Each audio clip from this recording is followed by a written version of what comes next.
Періштелер ішпейді, жемейді, ұйықтамайды, шаршамайды. Оларда еркекті ұрғашылық қасиет болмайды. Періштені кім ұрғашы десе кәпір болады. Періштені кім еркек десе пасық болады. Өйткені Құранда нақты келді, періштелерді жаңағы әйелге теңегендерді Аллах Тағала не деді? Ол жаңағы кәпірлердің сипаты екенін оны айтты. Мына 10 періштені біз білуіміз керек. Бірінші кім? Жабраил, екінші кім? Микаил, Исрафил, Малакул Маут, Мункар Накир, Мункар Накир, Кирамин Катибин.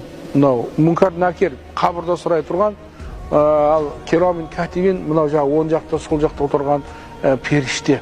Хамалатул Арш, оны білуіміз керек. Ризван, ол кім ол? Жәннатты несі? Басшысы. Малик кім ол? Тозақты басшысы, Құдай сақтасын.